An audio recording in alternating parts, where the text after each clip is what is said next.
অনেকে আমাদেরকে জিজ্ঞাসা করে যে সহজ সফটওয়্যার আসলে উদ্দেশ্যটা কি, মানে সহজ সফটওয়্যার যে এক্সিস্ট করে মার্কেটে আসলে কারণ কি। মানে ব্যবসায়িক একটা স্বার্থ, সেটা তো অফকোর্স ব্যবসায়িক স্বার্থ তো সহজ সফটওয়্যার আছে। এর পাশাপাশি আমরা আসলে যখন মাঠে নামি, তো মেইন জিনিসটা হচ্ছে আমরা আসলে আমাদের আত্মীয় স্বজন আছে, আমাদের বন্ধু বান্ধব আছে, তারা হচ্ছে বিজনেস করতেছে। তাদের আসলে পেইন পয়েন্টটা আমরা ধরতে পারছিলাম সে সময়, যে হচ্ছে তারা হিসাব নিকাশ খাতা কলমে করতেছে, তারপর আবার মাল গুছাচ্ছে। তারপর হচ্ছে এই যে নীল খেতে, যখন স্টুডেন্ট ছিলাম তখন আমরা নীল খেতে গেলাম, যে হচ্ছে একটার পর একটা তালা, ঠিক আছে নীল খেতে। তখন এইভাবে বই খুঁজতেছে, বই উপরে দেখো। তারপর হচ্ছে আমাদের এলাকার ঠাকুরগাঁও হচ্ছে এই যে গুডাউনটা ছিল হচ্ছে 2 তলায়, আবার হচ্ছে দোকান হচ্ছে নিচতলায়। তা জুতার দোকান যেতাম, জুতার দোকানে এই যে একজন লোক উপরে সবসময় বসে আছে, যে এইবার এই 13 নম্বর মালটা নামা, এই যেমন করে ফেলতেছে এমন করে ধরতেছে।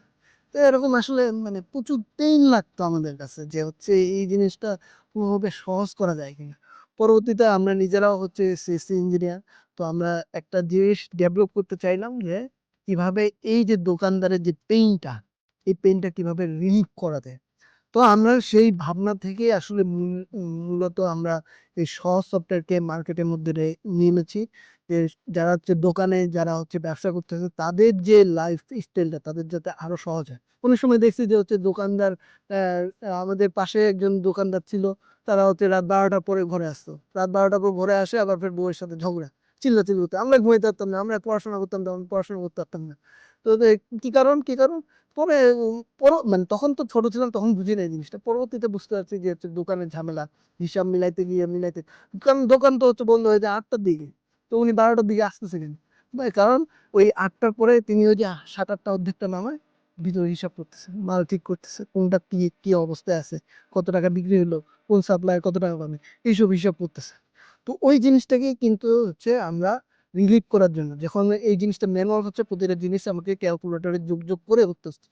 কিন্তু আমি যখন ম্যানুয়ালি করলাম, আমরা নিজেরাও যেহেতু সিএসসি ইঞ্জিনিয়ার, আমরা যখন দেখলাম যে এই জিনিসটা কিন্তু ইজিলি সলিউশন করা সম্ভব, তখন আমরা একটা প্ল্যাটফর্ম তৈরি করলাম, যেখানে ব্যবসায়ীরা খুব সহজেই তার যে দৈনন্দিন অ্যাকাউন্টসের যে ব্যাপারটা, তারপর স্টকের যে ব্যাপারটা, ইনভেন্টরি, তারপর ডেইলি এক্সপেন্স, সব কিছু যাতে হচ্ছে সুন্দর করে একটা প্ল্যাটফর্মের মধ্যে নিয়ে আসতে পারে, তাদের যাতে পেইনটা রিলিভ হয়, দিন শেষে সে যেন খুব দ্রুত বাসায় গিয়ে তার পরিবারকে একটু সময় দিতে পারে। তো এইসব চিন্তা থেকেই আমরা আসলে মূলত সংস্থাটা ব্যবসায়িক জিনিসটা আসলে একটু পরে আসছে, তখন খুব ম্যাচিউর ছিলাম না তো। তো আমরা আসলে জিনিসটা চিন্তাই করছি এইভাবে, যে হচ্ছে তাদেরকে কিভাবে জিনিসটা হেল্প করা যায়, বেনিফিট করা যায়।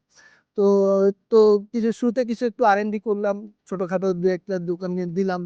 আমরা হচ্ছে তখন ঢাকায় অপারেশন শুরু করি নাই, বগুড়াতে আমরা দু একটা দোকান দেখলাম, দেখলাম যে ভালো ফিডব্যাক আসতেছে।